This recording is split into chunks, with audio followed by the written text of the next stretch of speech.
Cacá, bom dia. Bom dia. Eu gostaria que você me contasse a sua história de vida a partir da igreja e escola. Conte da maneira que você achar melhor. Perfeitamente.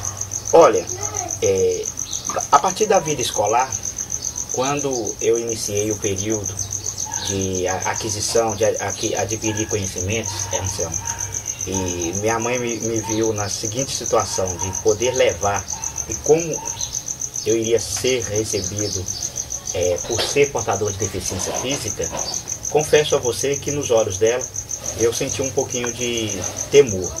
Mas, quando eu iniciei a vida escolar efetivamente falando, eu tive uma grata surpresa na questão do recebimento, de aceitação por parte tanto dos professores quanto dos meus colegas naquele período, anos atrás.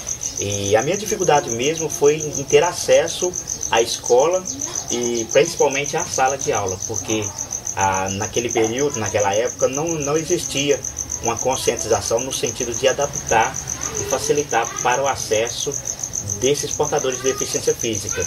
E naquele período eu não tinha uma locomoção tão segura, tão facilitada quanto eu tenho hoje. Então era aquela cadeira de roda tradicional, ao ponto de dificultar ainda mais o meu acesso ao recinto escolar.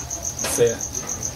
Ok, e enquanto a igreja? Em relação à igreja eu tive uma dificuldade não tão maior, mas também não menos importante. A dificuldade foi sim existente, mas em relação ao ingresso para a vida religiosa dentro da igreja, especificamente falando, graças a Deus a dificuldade foi menor. E com isso nós conseguimos conquistar o conhecimento dos nossos líderes religiosos ao ponto de eles tomarem conhecimento e facilitar para nós. Hoje temos um acesso facilitado, mas foi gradativamente essa conquista. Certo, nós podemos dizer que você não teve esse acesso fisicamente, né? Não, sempre bem elaborado. Correto. A partir da campanha da fraternidade houve essa preocupação, aí a igreja, tanto a igreja quanto a escola, passaram a olhar para vocês. Correto. Com essa questão da acessibilidade. A questão da acessibilidade frisada por você, vale ressaltar essa palavra, porque precisou-se de que pudesse ter uma campanha dos nossos líderes religiosos, e isso envolveu politicamente falando, os líderes também, ao ponto de conscientizar a população que não tem nenhum tipo de deficiência, ou pelo menos que tenha, mas não aparenta ter, ao ponto de ter a sensibilidade de facilitar e oferecer a acessibilidade para as pessoas que têm ou que necessitam de ter um acesso facilitado. Eu posso dizer para vocês, além de ser deficiente físico, eu conheço inúmeras outras pessoas que não têm deficiência e precisam de um acesso fácil. Idoso, mãe gestante com carrinho, enfim, inúmeras pessoas. Mas a minha classe portadora de deficiência física e que se locomove sobre uma cadeira de rodas ou um triciclo elétrico, ela sofre mais na pele, no dia a dia, essa falta de acessibilidade quando ela é encontrada por causa disso. Porque talvez as pessoas que têm um poder aquisitivo, que têm uma cultura maior, elas não se percebem a falta de acessibilidade em determinados locais e muito menos para poder solucionar esse tipo de problema. Certo. Outra coisa, você se sente discriminado em alguma dessas instituições, igreja, escola, ou você é bem aceito?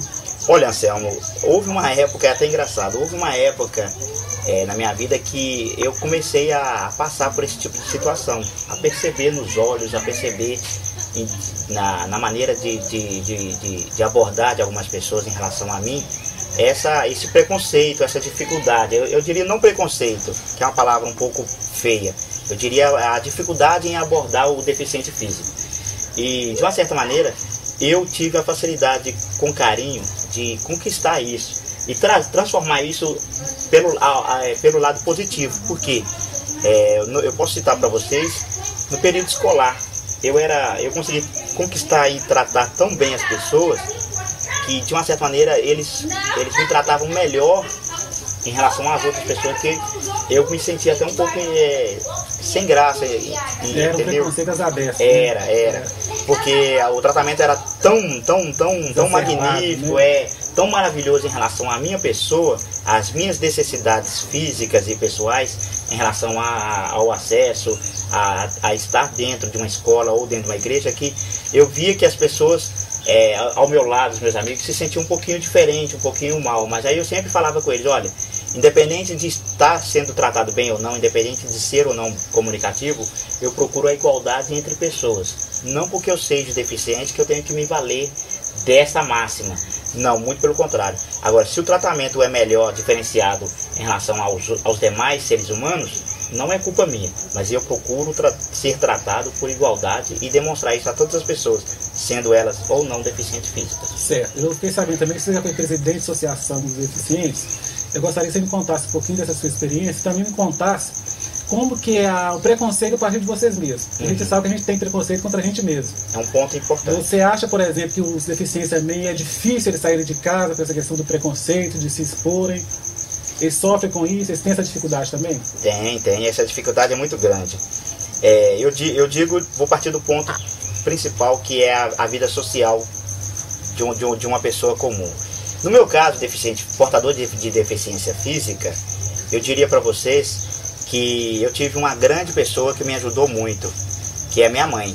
A minha mãe me incentivou a fazer, ser pessoa ativa, e com essa atitude eu pude ser e crescer como pessoa socialmente ativa, ao ponto de pleitear, há uns anos anteriores, o cargo de portador de deficiência física, de presidente da Associação de Valadares, que é a ADEF, é a associação que defende os deficientes físicos.